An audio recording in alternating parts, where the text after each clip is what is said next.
Olá, eu sou a professora Deiva Vasconcelos e nessa aula de hoje nós vamos falar da poesia de Carlos Drummond de Andrade. Para começarmos a falar desse escritor brasileiro, poeta e cronista, que escreveu durante toda a vida, vale lermos um poema em que ele se apresenta.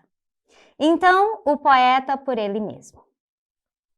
Dados biográficos. Mas que dizer do poeta numa prova escolar? Que ele é meio pateta e não sabe rimar? Que veio de Itabira, terra longe e ferrosa, e que seu verso vira de vez em quando prosa? Que é magro, calvo, sério, na aparência, e calado com algo de minério, não de todo britado? Que encontrou no caminho uma pedra e, estacando muito riso escarninho, o foi logo cercando? Que, apesar dos pesares, conserva o bom humor, caça nuvem nos ares, crê no bem e no amor? Esse é um pouco desse poema que diz o poeta sobre ele mesmo. E, como já disse, o Drummond nasceu em Itabira, em Minas Gerais, e ele viveu basicamente por todo o século XX e escreveu quase toda a vida, né? Começando muito cedo e lançando o livro Alguma Poesia já em 1930, tendo antes disso publicado muitos poemas em jornais e crônicas também. O poeta também entende que existem fases da sua poesia. Drummond também é muito crítico com a sua obra e ele mesmo declara que, em Alguma Poesia, seu primeiro livro, ele estava ainda em início de carreira e se vê como um inexperiente. Ao contrário do que ele diz sobre o livro Sentimento do Mundo, que também é um livro de poesia que ele considera uma obra-prima sua. Do livro Alguma Poesia, eu trouxe para nós lermos o poema No Meio do Caminho, que é um poema muito conhecido e que o poeta faz uso de palavras simples do cotidiano e um poema que também provocou um burburinho enorme, que é o que ele diz ali no poema de apresentação, entre os outros poetas já consagrados no Brasil. Por quê? Porque os outros consideravam que esse poema simples, corriqueiro, que ficava falando de uma pedra o tempo todo, não podia ser poesia. Então vamos à leitura desse poema. No meio do caminho.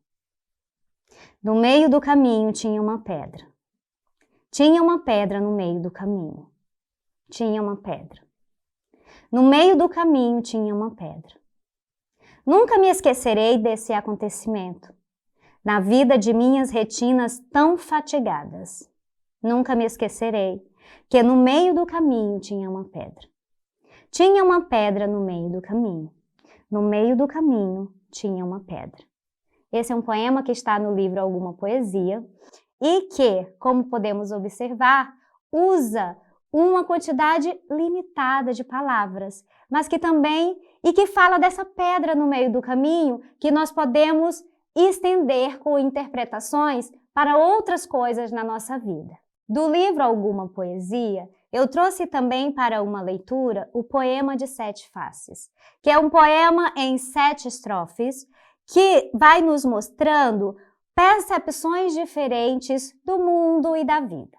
Vamos à leitura. Poema de 7 faces. Quando nasci, um anjo torto, desses que vivem na sombra, disse: vai, Carlos, ser ghost na vida. As casas espiam os homens que correm atrás de mulheres. A tarde talvez fosse azul, não houvesse tantos desejos. O bonde passa cheio de pernas, pernas brancas, pretas, amarelas. Para que tanta perna, meu Deus? Pergunta meu coração. Porém, meus olhos não perguntam nada. O homem atrás do bigode é sério, simples e forte. Quase não conversa. Tem poucos raros amigos. O homem atrás dos óculos e do bigode. Meu Deus, por que me abandonaste? Se sabias que eu não era Deus, se sabias que eu era fraco. Mundo, mundo, vasto mundo. Se eu me chamasse Raimundo, seria uma rima, não seria uma solução. Mundo, mundo, vasto mundo, mais vasto é meu coração. Eu não devia te dizer, mas essa lua, mas esse conhaque, botam a gente comovido como o diabo. Observa que, nesse poema, é como se nós estivéssemos lidando com 7 faces diferentes de uma mesma poesia.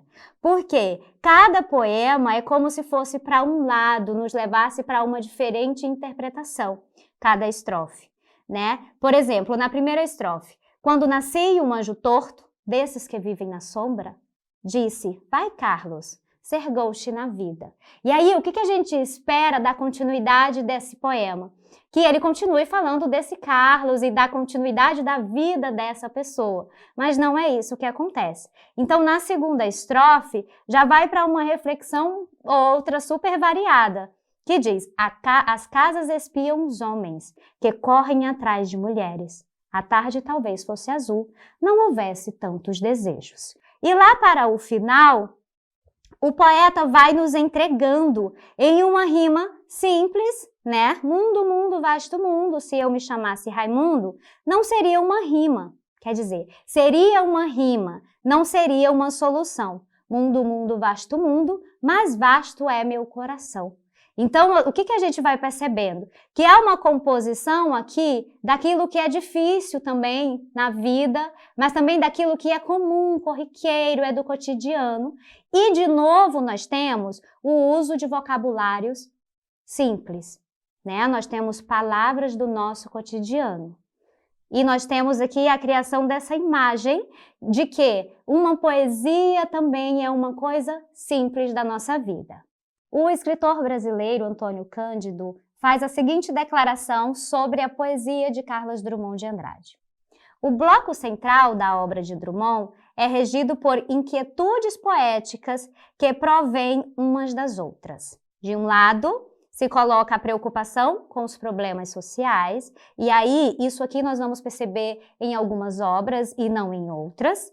E de outro, o olhar se dirige aos problemas individuais. Como, por exemplo, não dá para a gente perceber em Poema de 7 Faces uma preocupação social, um protesto ou alguma coisa desse tipo. O que é bastante perceptível no poema Mãos Dadas, do livro Sentimento do Mundo, de Carlos Drummond de Andrade, Mãos Dadas. Não serei o poeta de um mundo caduco, também não cantarei o mundo futuro. Estou preso à vida e olho meus companheiros. Estão taciturnos, mas nutrem grandes esperanças. Entre eles, considero a enorme realidade. O presente é tão grande. Não nos afastemos muito. Vamos de mãos dadas. Não serei o cantor de uma mulher, de uma história. Não direi os suspiros ao anoitecer, a paisagem vista da janela. Não distribuirei entorpecentes ou cartas de suicida. Não fugirei para as ilhas, nem serei raptado por serafins.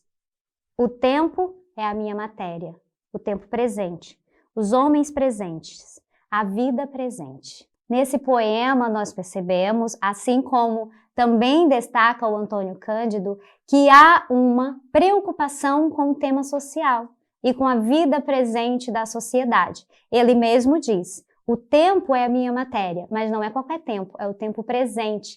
E aí ele convida também os seus, né, para estarem ali de mãos dadas e atentos ao mundo, atentos às transformações que o mundo vai proporcionando. E aí ele diz assim nesse verso, ó, o presente é tão grande, não nos afastemos muito, vamos de mãos dadas. Essa foi a nossa aula, espero que vocês leiam mais poesia do Carlos Drummond de Andrade, que tem uma variedade de escritos. E nós ficamos por aqui e nos encontramos numa próxima.